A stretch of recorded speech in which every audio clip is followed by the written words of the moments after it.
The papyrus, put it on my table every month. I don't wanna miss it. Don't even try to hide it. No, I don't wanna lose it. And you see how it is, it's so inviting. The papyrus, we're all so online. The papyrus. Welcome to the Papyrus TV Africa. My name is Dofan Dabsa, and today we are in Jalingo, Taraba State, to speak to one of Jalingo's finest, General Jeremiah Faransa. Recently, he got a job to do something for the state government. I wouldn't want to let the cat out of the bag because we will hear from the horse's mouth directly.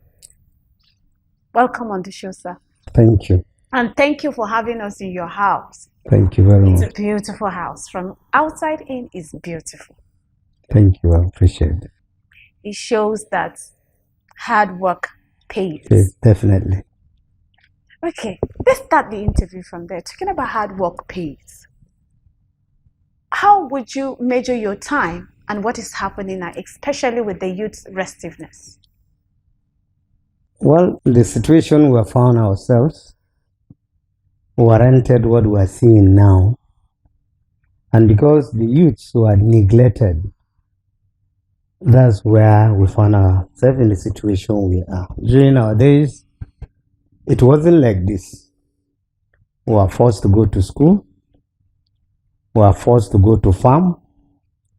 And there is what you call parental upbringing. Today, I'm afraid, we lost what is called family values because that upbringing is no more there. And that's why the children today, they are like a sheep without a shepherd. And it's high time we look back. If not, they were living on a time bomb. Anytime, any hour, anything can happen because you don't have the grip of the youths.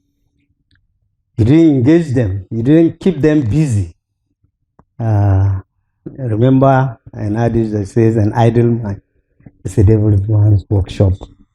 So that's the situation we found ourselves now. So you're saying that the youth's restiveness is somewhat justified because they have been neglected? Yes. And what would you say should be the problem so that we don't face the danger that is looming, sir? Well, in the helm of affairs of the country, it's like the old juggernauts felt the youths have no play, have no role in the life of this country. It's a great mistake. In any society, in any community, in any country of the world, the youths are the strength of a nation. So if you don't take care of the youths, you are in a deep problem because anything can happen. And of recent, if you recall back, what happened during the NSAS something? Did you see any old people from 60 years and above? It's 25 or 30 years below. But I want to tell you that if those youths were engaged, we will not experience what we are experiencing. Take, for instance, the problem of banditry, kidnapping. Count it. When you go into bush now, we've counted there several times, they are young men. And because the leaders have failed in their responsibility to do what is expected of them for these youths to be engaged, they have no alternative than, to involve themselves in so many things. I'm not saying that what they are doing is right, but then the leaders will have to look back and see what we can do for our youth in this country, because the youth, the population is massive, and if you don't tackle it now, it will be a problem later in the future. Can you take us back to those good days compared to your days? I'm talking about your days. Yeah. To the days we are in, and what was different Okay. and what is lacking now? Let me cite example for you. Me that you are sitting here, I'm just a village boy. I grew up in the village, no light, no water. And I was happy with my life. I thought that is life. Because we don't have electricity, no hospital, no road. All we did was busy going to our farms with our parents. At the end of the day, I went to primary school. In primary school, we were given everything. The teachers were more dedicated. They had passion for their job. From primary school, we went to secondary school. It was free. Primary, secondary school, even part of the university was like almost free because there was a scholarship. I want to tell you that if not because of that free education, I might have never been to any corner of primary school, not to talk of university. In secondary schools, I want to tell you that I went to MJS Zukari. From the gate of the school, I think we had about 10 pairs or 12 pairs of uniforms sewn, waiting for us. Wow. Yes. Books, everything was there. What year is this? 1978 to 1983. So, and to tell you one funny or one good aspect of the whole life, when we were going back home to our villages, we were given transport money. The school give us transport money to go back home. Is this part of the transport that we use it to pay our school fees and carry the little ones back to our parents in the village? So you were schooling and still giving your parents money? Yes. But go to our public school now. It's in a sorry state. It's in a sorry state. We went to the university. We were given scholarship. That time there is a board, Gongola State Scholarship Board. We were given scholarship. Today, I don't think there is anything like scholarship existing. We fail as a country, as a state, as a local government to make sacrifice. That's what I look at it. Those people, our forefathers, I don't know whether our forefathers or our leaders before us, made sacrifice. And I challenge anybody from the age of 50 and above now that you have not benefited anything, like free education, free facilities, and so many other things. Why is it that during our time things have generated? We became greedy, we became self-centered. And that's the situation we have found ourselves now. We can't make sacrifice. That's the only way I look at things now. And those of us that benefited from this thing, we feel very bad. We feel very bad. And that's the reason why I thank God for His Excellency, the Executive Governor of Taraba State. The first thing he did was to declare a state of emergency in the educational sector. One, by making primary school free, secondary school free, and even the tertiary institution now. There's a great reduction in school fees to 50%. And with that, I have the belief that our children will start going to school now because they have no reason. What about the governor? You have the ears of the governor, and seeing your prowess in what you do as a retired general, he has given you an assignment according to news. Could you elaborate on this?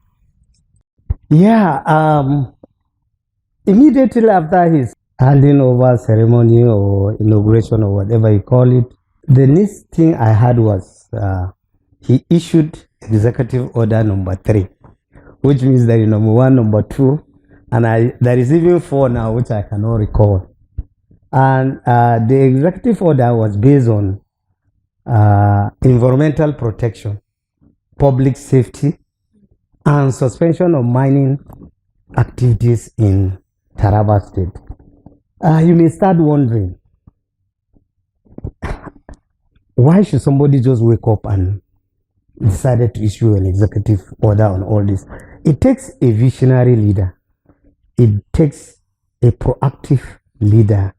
It takes a leader with critical thinking for you to come out with such. He looked at the whole environment and found out that how Taraba State as a whole is being degraded by indiscriminate mining activities, indiscriminate felling of trees, and so many other things. The effects of mining is a gradual thing which people don't know. So because of that, he set up a task force. And I was just at home, I was told I'd been made task force, special task force chairman on environmental protection and public safety, and also felling of rosewood, called Madrid, and timber. So I sat down. I had a sleepless night, to be honest, because it's something I don't know much about. The community was inaugurated. We set up with my boys, and the first place I hit is the governor's area, Ukari. I school in Ukari, so I know of a place called Akwana and Arufu far days back when we were in school, but it was known for salt. We call it Salt City. When I went to Arufu and Akwana, I couldn't believe myself. I felt bad. I felt sad. The whole of Akwana and Arufu is degraded to the level that that land it cannot be used for anything. You can't use it for farming. You can't build on the land. You can't use it for anything. So I was asking a lot of questions.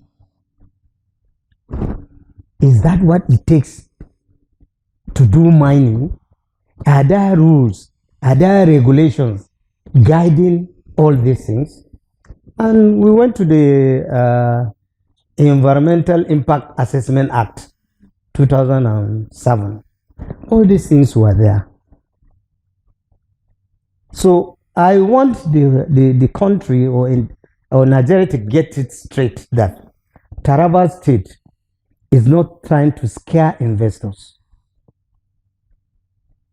not trying to scare miners coming to this country, to this state, sorry. But then we expected these miners to have guidelines on their activities. First, all we need to do, or you need to do, is to come to Taraba State with your proposal, send it to the government. At the end of the day, you do presentation.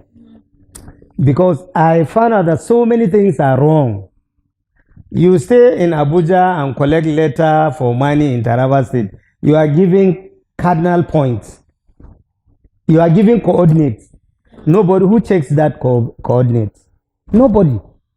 So you go into the land, excavate whatever without mining, without checking, are those coordinates correct? Are you following the coordinates? That is not done. Before letter of consent was given by traditional rulers, that has been stopped. It's only the governor who gives a letter of consent. In mining activities or organizations, there is what you call corporate social responsibility, that those mining companies are supposed to offer to the community. One, by maybe building a small clinic, borehole, police station or anything. And for the pit excavated, you are expected to refill it up to 80%. But I'm afraid I've gone all around the 16 local government of Taraba State. Nothing like that has been done. They were just exploiting the They people exploit and the leaving them people to suffer. and leave. The government is also to realize something in terms of internal generated revenue. But that is not done. So we have to put a stop to all these things. If you are a genuine man, come, present your proposal to the government, make your presentation to the government, and you go ahead. But we must ensure that after your excavation, you must refill those pits up to 80%. If that is not done, I don't think that's unacceptable to us. I've had cries of people, and about. We are not trying to stop investors from coming to Taraba State. We know the spillover effect of the degradation of our land. It's our land. We are the people staying here. You just come, do whatever, and leave us with the problem. We don't want that.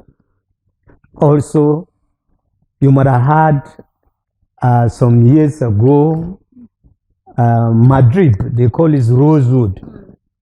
Taraba has the best. Today, Madrid is gone, and they didn't replant those trees, which means the next generation will not know what is called Madrid. We have Taraba State is the hope of roots, timbers, anything you can ask of.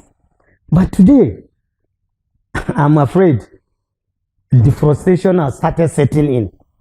So if we don't move fast to stop this, we'll have problem. We'll soon start maybe becoming like Maiduguri and Yobe. And the devastation, when it comes to storms, you can't stop it. Some of these trees serve as windbreakers and so many things like that. So these are measures. His Excellency, the Executive Governor of Taraba State, Dr. Abu Kefas, is taking into action to ensure that we don't find ourselves in a terrible situation in the future. So about the deforestation, what is the governor's vision after this exercise? I know we are coming back to talk about the exercise proper, but what is his vision? Let's understand that. Yeah, his vision as of now is to ensure that those trees that were cut down are replanted.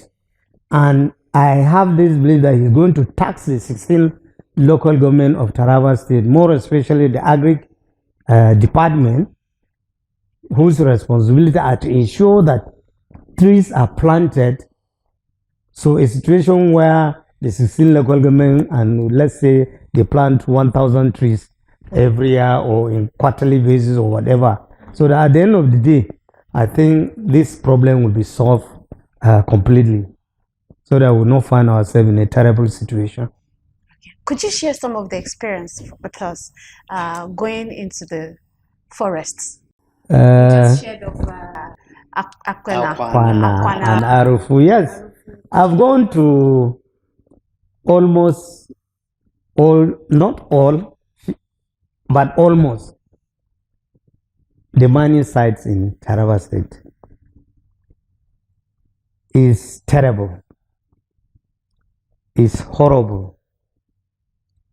And people are not bothered because there was no awareness on the part of our people.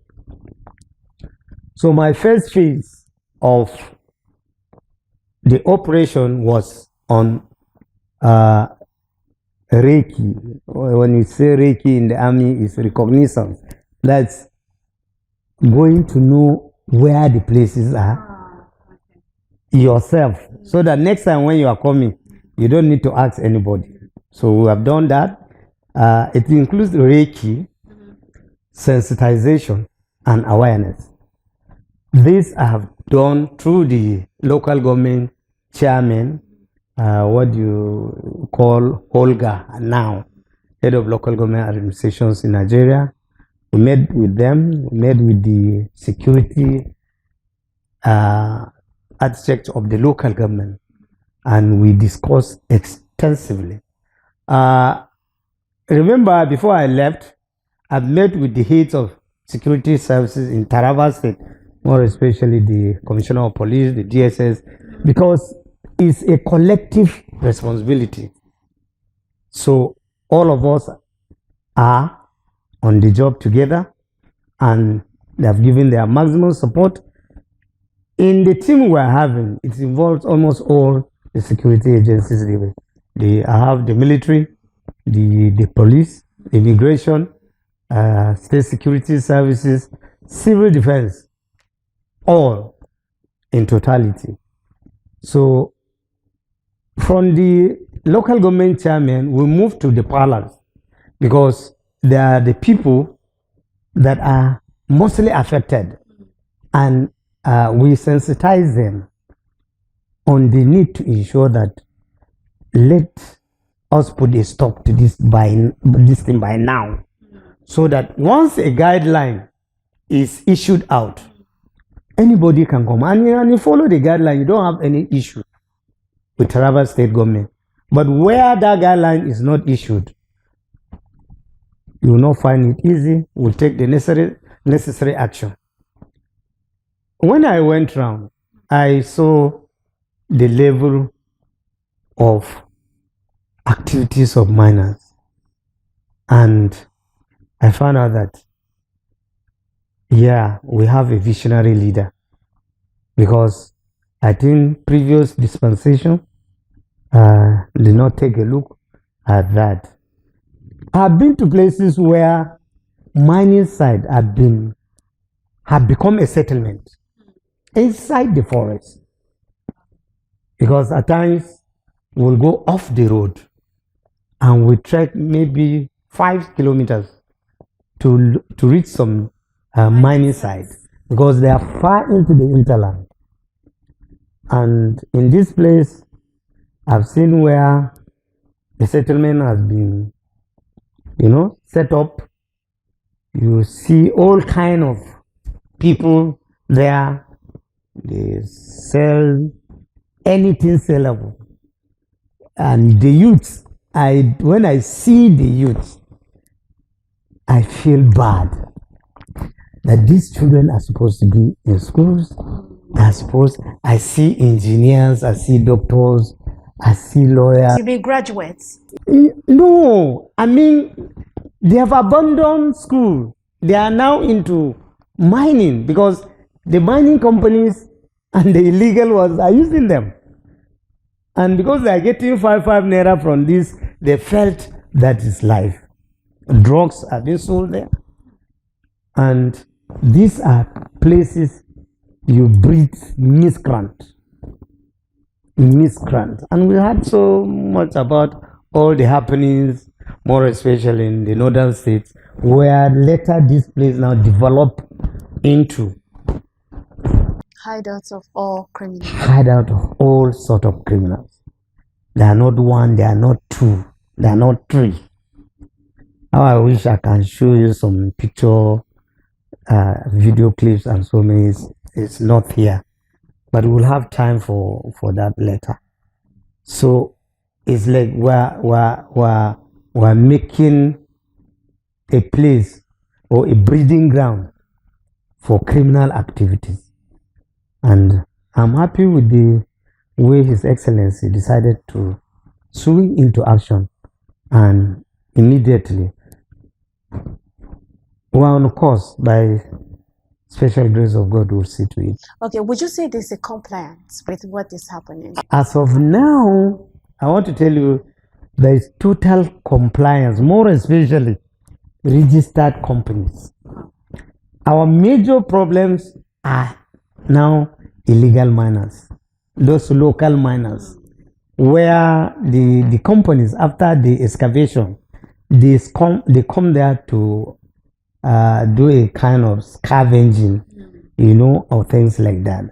There are the people now that are giving us a lot of issues, but like I mentioned to you earlier, the first phase of the operation was just Reiki awareness and sensitization.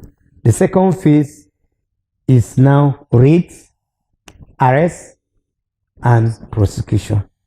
The third phase is going to be stop and search, where we know that the routes where those things are going, we will definitely ensure we mount roadblocks and ensure that they are checked. You have a tall task, I must say. The assignment seems it's not ending soon. What are the strategies you have in place that after you clean up this industry or whatever, it's the environment and whatever is happening under you right now, you make sure that there is no reputation of what is happening? Because from what you have said, I will want to believe, I can envisage that the places are porous. So how do you want to handle it and make sure these people do not come back? Okay. As of now, you know we can't be everywhere. So what we did, the whole 16 local government of Taraba State, we decided to have another subcommittee of this operation, which involved a sub-chairman and his members. And in fact, they have been doing wonderfully well. I can cite Ukari area for you now. In Ukari now, because Arufu and Akwana, after the sensitization, they refused to adhere to our instruction. So our next step was to raid the place, make arrests, and prosecute. The subcommittee we established in all local governments now are the one making those arrests for us because they are within the community. So it's now going to be easy for us. And we have a lot of informants spread across the 16 local government of Taraba State. Also through the traditional rulers, because the punishment that awaits any person, if at the end of the day somebody comes into your locality or environment and you didn't report and you are being reported, well, what happens next, I will not be able to say. When you are invited by His Excellency, you will answer the necessary questions there. So everybody is up and doing in Taraba State to ensure this compliance of Executive Order 3 issued by His Excellency. That's a very good exercise you're doing there. Thank you. Talking about the governor and then leaving the exercise a bit, he has just employed commissioners. They are very young.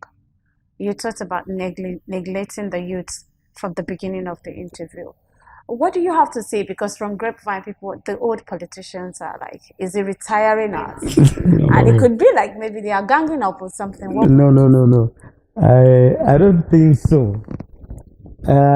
In whatever you do in this life, we had cases in this country where young men held the affairs of this country. I remember General Garawan was either 32 years or thereabout when he became the head of state. Ask the old folks, some of them at 25, 30 years, they held positions in this country. I believe he has a vision of what he wants to do. I don't think His Excellency is retiring anybody. Rather, he wants to do a litmus test. We'll be accusing the young men that they are this, they are that. So I believe it's a litmus test to see. And remember, these youths you are talking about now are digital youths, not during our days who are analog. The world is going digital. The world is becoming a global village. And you need the brain of these youths. So I have to believe what he has done is not to retire any politician or whatever. But I want to tell you that he has his own plan too for those politicians that they are feeling they are being jettisoned or something. No, I don't think so. He has his plans, and at the end of the day, I have to believe is going to be okay. It's going to be fine. People are just in a hurry. That's how I look at it. But I believe it's a gradual thing. We need the old folks because they have the experience, they have the exposure. So the young men will tap from their experience. I joined the army at the age of 28, 29, immediately after my service. And today I made the rank of Brigadier General in the army. So I don't think there is anything wrong. Rather, I see it as a kind of motivation, a challenge to the youths. And I'm challenging all of them. They have to work hard. They have to prove the old folks wrong, that the impression they're having about youth is not what they are thinking of. And I have to believe they will deliver. Thank you so much for your time. Thank you. Now, can we talk about your leisure time? You work so much. Going around the local government, I want to believe at your age it's not easy. But how have you been coping? And why do you still look this energetic at this age? What's the secret? Can you put us through the secret? Right from the one of my life, from primary school, I've been a sport person. I'm hyperactive when it comes to sport. While in primary school, I play football, do a lot of running. In secondary school, I do a lot of running for my school, and also I play volleyball. In the university, there was no much time. I was into reading. When I joined the army, I found it very easy because some of the things I was doing in the village, it made it easy for me. I've been a sportsman all my life. The day I don't play sport, in fact, it's like something is taken out of me. I've been a volleyball player before I was introduced to tennis. So I became addicted to tennis. And tennis is a very hard and stressful game. You need to be physically fit. So maybe I think those are the things keeping me, because I play tennis every day.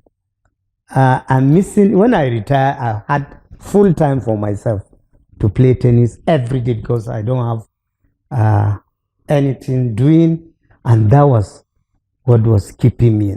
With this, the trekking alone in this bush for hours, I think is fun because almost everybody on the operation is a security personnel, and it has been part of our job. You're asking me age is just a number, I don't know, but I have to believe, I don't know, when you do a lot of exercise, you do a lot of sport, it keeps you physically fit. I think that's the only secret. Another thing may be what you eat. It's not everything you see you eat. You select what you eat. And once you do that, I think. Okay, General Jeremiah Faransa is a successful man in all ramifications.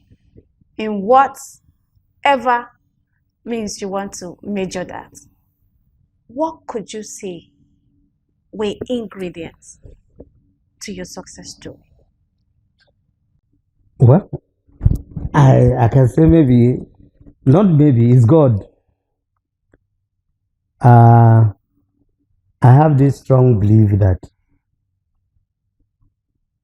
if you are a child of destiny, there will be nothing, there will be no stumbling block that will block your way to success. When you work hard and you trust God in what you are doing, there is nothing you cannot achieve. I ascribe it to God, hard work, and maybe being focused and determined. Then dedication to your responsibility. We all grew up as village boys, running around in the village. We never envisaged anything. I never thought of any life better than the village. We thought the village is like the London we have.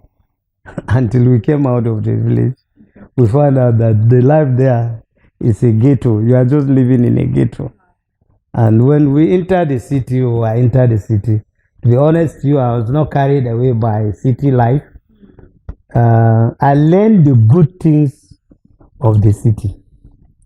It takes wisdom, and it takes wisdom and the grace of God, and with self-discipline, again, with parental upbringing back home. So when you find yourself and start asking questions while doing your job, I think you go a long way.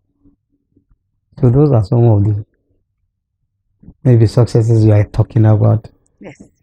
So if you are going to advise any youth in this dispensation, I know you're the man of yesterday and you're the man of today as well. You understood yesterday and you understand today. What would you say should be some of the attributes they will imbibe to actually get to their destination? Okay. One, you must be disciplined. And disciplines come from your parental upbringing. You must work very hard. Don't be a liability to anybody.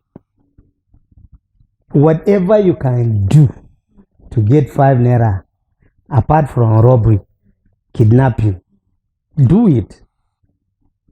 That will make you self-reliant. That will make you independent. But a situation as a young man, you become a professional beggar, a professional liability. It irritates me. I'm sorry to say that during our days, or maybe we had it a little bit better, but then we were so disciplined. We followed our parents to the farm. Today, what you see them doing is sagging, and they find it difficult to go back to the farm. In the university, when I come back home, I don't go to anywhere. I follow my parents. Even my son, it's like that. I follow my parents. We rear cattle, we rear so many things. So by the time I'm going, I have little to hold. But nowadays, the reverse is the case. The reverse is the case. But I'm saying that all you need to do is to discipline yourself, work hard, and be prayerful. Be prayerful. Don't have side distraction. During our time, there was no much side distraction. But these days, you have so many things that will distract you. But you have to remain focused. Remain focused and determined. At the end of the day, you'll achieve your aim. It's not easy. It's not, you can't get it on the platter of gold. And they shouldn't be in a hurry. They're on the fast line. You'll get crushed. Everything is stages. And please try and see somebody that will mentor you. So it's all about mentorship. And at the end of the day, you will achieve your goals and objectives. What is your dream, Taraba? Is this your dream Taraba for your children? Or there's a dream Taraba you see for your children? And by extension, dream Nigeria? Under this present dispensation, under the leadership of our visionary leader, the executive governor of Taraba State, Dr. Abu Kefa's PhD, I am seeing a new Taraba. I am seeing a Dubai in Taraba by special grace of God. We have neglected the people. We've neglected the states. And that's the decadence we have found ourselves in Taraba State. God has given us everything in Taraba State. Everything. Because from my going around Taraba State, I've seen that anything you are looking for in the world is in Taraba State, and it's always the best. Like what's that? Mineral resources. And even our timber, our trees. I know what happened when we stopped trucks leaving Taraba State. I know what happened. Yeah, the one you set up a mobile court and they Yes. were charged Yes. immediately. So, by the time we harness all our resources, I want to assure you that Taraba State will be like a shining example to other states to copy. By special grace of God. I know the governor has passion for Taraba, has passion for his people. So I'm calling all Tarabians to come together. Let's forget our differences. What can you do for Taraba State? How do you contribute your own quota to the development of Taraba State? That's what we are yearning for, and nothing else.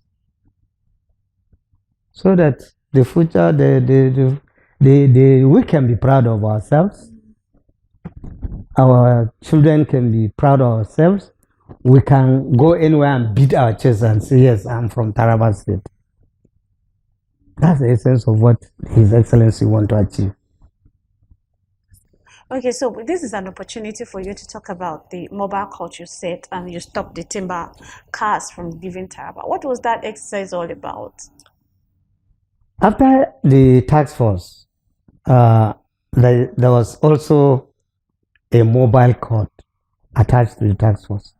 Ours was to make arrests and hand over Arrest of whom? illegal miners, and even, let me say generally, mining, to enforce compliance on suspension of mining. Where you don't comply, we take you to the court. The mobile court can take care of it. For the trucks too, those who violated were handed over to the mobile court, and we impounded over 100 or 200 trucks.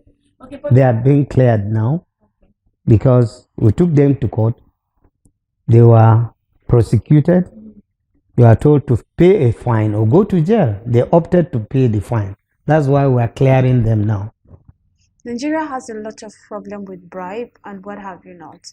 How do you think this setup you have to regulate the mining exercise in Taraba will not have a lot of leakages? Because the person you might keep in the forest, which is very far away, you've said that in most cases you have to check a distance to even get to the. Why don't you think that they will be able to know, maybe like compromised? We sensitize them all, and I want to assure you that whatever their allowances, their benefit, whatever they are entitled to, the executive governor of Taraba State was able to provide those welfare and logistics for this operation. So there is no need to look anywhere for either taking bribe or taking anything. No. So we pray so, because people are greedy. Thank you for your time. Thank you, General. And it's an honor to be seated right beside you. I appreciate your time. I appreciate the insight you have given to all the topics. And I hope that when we need you again, you will oblige us the same privilege. Thank you. Okay, so now we have come to the end of the interview. It has been a great discourse with General Jeremiah Faransa here in Jalingo. And Do let us know what you think in the comment section. If there are any other areas that you think we can meet the general again to ask questions. Like he said, if you see something, say something to help your state and help Nigeria at large. So I will see you again the same time, in the same place. My name is Dofan Damsa. This has been the Papyrus TV Africa. Papyrus, put it on my table.